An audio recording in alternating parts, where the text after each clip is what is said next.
હાય, આઈ એમ doctor Neha Patel. આઈ એમ nutritionist. જ્યાં એક તરફ તમને ચોમાસું કાળઝાળ ગરમીથી બચવામાં રાહત આપે છે, ત્યાં ઘણા બધા લોકોને અત્યારે ચોમાસાના લીધે વાળ ખરવાની સમસ્યાઓ ઊભી થાય છે.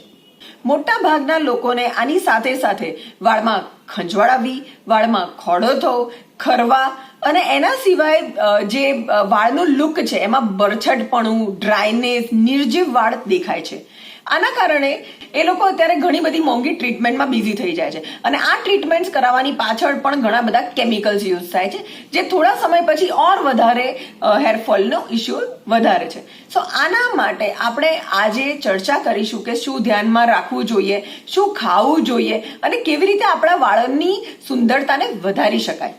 વાળની ક્વોલિટી વધારવા માટે આપણે એક સરસ મજાનું હેર માસ્ક બનાવવું જોઈએ, જેમાં મેથી દાણા છે, દહીં છે, ઈંડા છે અને થોડું ઘણું કોકોનટ ઓઇલ છે. એનું મિક્સર બનાવીને એકવાર પ્રોપર પેસ્ટ લગાવીને 2 થી 3 કલાક માટે રાખવું જોઈએ અને એના પછી એને માઇલ્ડ શેમ્પૂથી ધોઈને કન્ડિશનર કરી લેવું જોઈએ.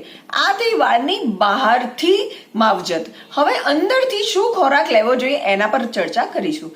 સૌથી મોટી વાત છે પ્રોટીન. પ્રોટીનથી જ વાળ બનેલા છે. જો પ્રોટીન માટે આપણે શું ખાવું જોઈએ, તો પ્રોટીન માટે પનીર છે, દૂધ છે, દહીં છે અને અલગ અલગ દાળોનો સમાવેશ કરવો જોઈએ. આના સિવાય તમે વાળને ખૂબ સારું પોષણ આપી શકો છો ફેટી એસિડથી. જે ફેટી એસિડ તમને મળે છે ફ્લેક્સીડ્સ છે, પમ્પકિન સીડ્સ છે અને અખરોટ છે. જો આ બધું ખાવામાં આવે તો એની ઇન્ટરનલી ચમક વધી જશે.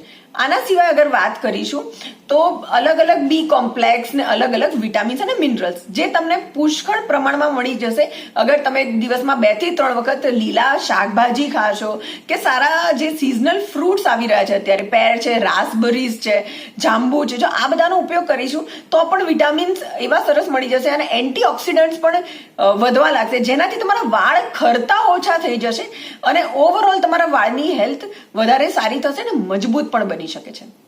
આની સાથે સાથે એ પણ ધ્યાન રાખવું જોઈએ કે એવું કયું ફૂડ છે જે ન ખાવું જોઈએ, કારણ કે જો તમે તળેલા પદાર્થ, તીખા પદાર્થ કે બહારના જો નાસ્તા કરતા હોય તો એ તમારી ગટ હેલ્થ ખરાબ કરશે અને તમારા વિટામિન્સ અને મિનરલ્સ એને પ્રોપર એબ્ઝોર્બ જ નહીં થવા દે. જો પ્રોપર એબ્ઝોર્પ્શન નહીં થાય તો એ તમારું લેખે જ નહીં લાગે જે તમે સારું પણ ખાધું હશે સાથે. તો આવું બધું અટકાવવું જોઈએ. બેકરી છે, શુગર છે, આ બધાનું પ્રમાણ ઓછું કરવું જોઈએ અને તમારી વાળને હેલ્થ વધારવા માટે આ બધું ઓછું કરીને બીજું બધું હેલ્ધી ફૂડ છે જે વિટામિન્સ મિનરલ્સથી ભરપૂર છે એનો સમાવેશ વધારવો જોઈએ.